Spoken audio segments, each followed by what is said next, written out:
Halo semuanya, semoga semuanya dalam keadaan sehat ketika sedang menonton video kali ini. Kita akan belajar mengenai materi hidrokarbon.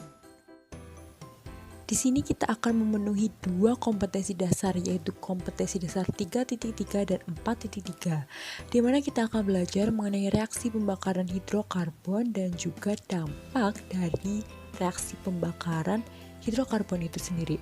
Yang pertama ada reaksi pembakaran. Nah, pembakaran hidrokarbon. Hidrokarbon itu apa sih? Jadi hidrokarbon merupakan suatu senyawa yang terdiri dari atom H dan C.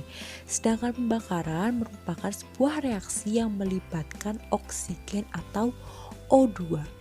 Nah, ada pembakaran hidrokarbon.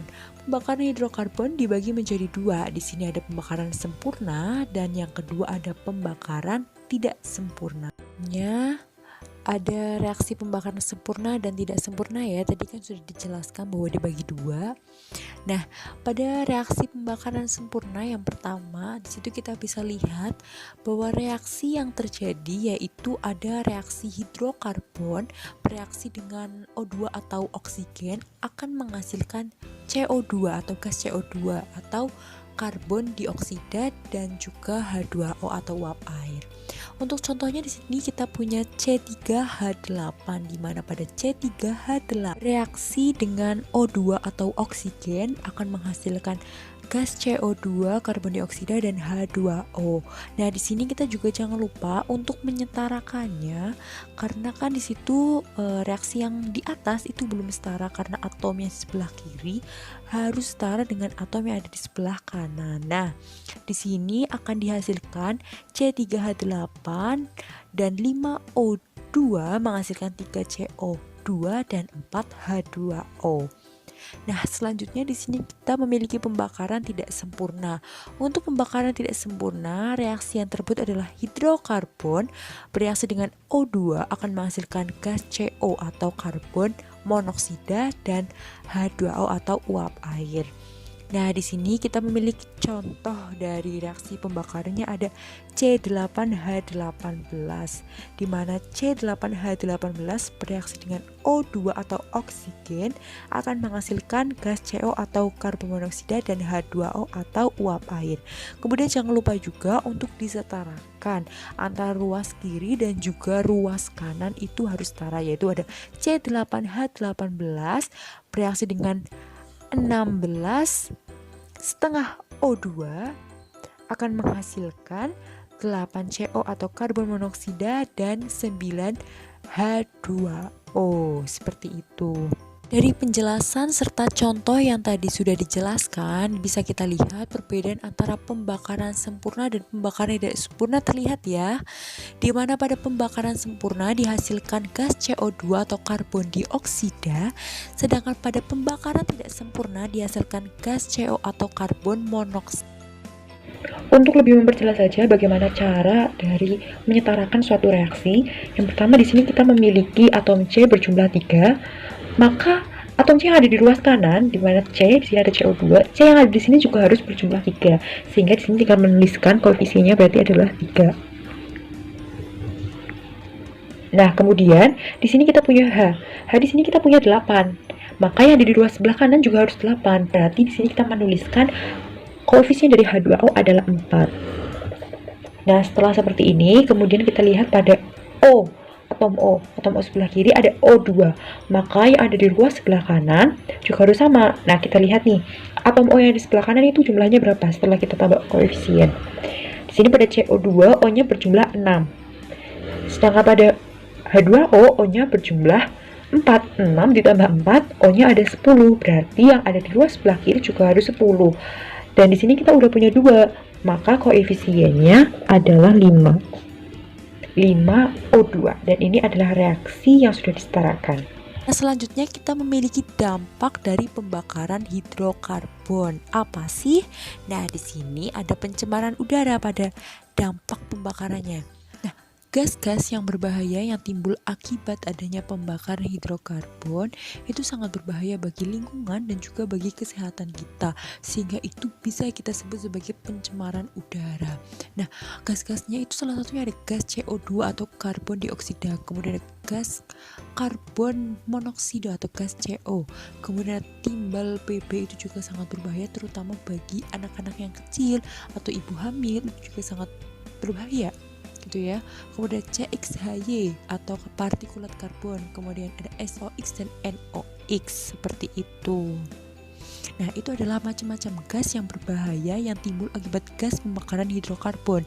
Jadi, untuk pembakaran sendiri itu muncul gas-gas atau zat-zat lain yang berbahaya, terutama pada pembakaran pada bahan bakar seperti yang ada di gambar, yaitu pembakaran bahan bakar pada bus. Itu menimbulkan asap yang tebal sehingga berbahaya bagi pernapasan kita juga.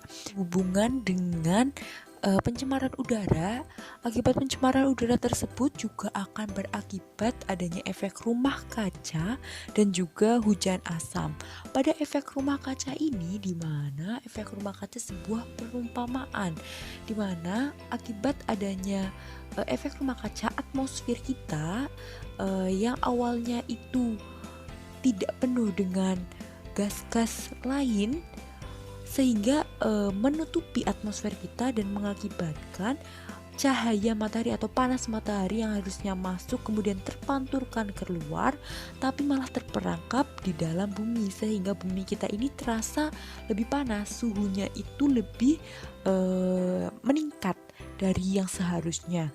Seperti itu, sehingga kita sebagai manusia yang tinggal di bumi akan merasakan hawa yang lebih panas akibat adanya efek rumah kaca tersebut. Berikutnya yaitu adalah hujan asam. Apa sih itu hujan asam?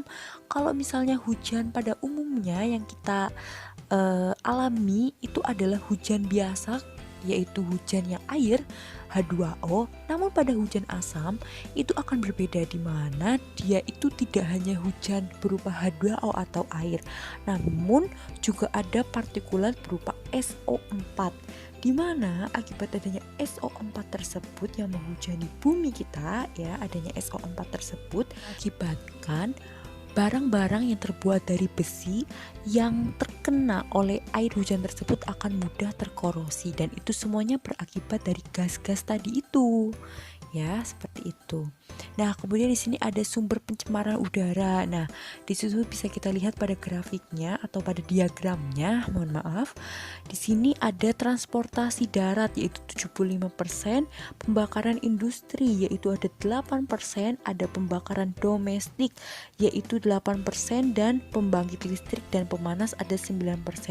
Untuk transportasi darat 75% adalah yang paling banyak, sehingga bisa kita lihat ya bahwa ternyata penggunaan kendaraan itu sudah cukup memenuhi atau berdampak besar terhadap pencemaran udara, sehingga kita sebagai makhluk hidup yang tinggal di bumi itu bisa menguranginya. Nah, bagaimana sih solusi untuk mengurangi pencemaran udara tersebut?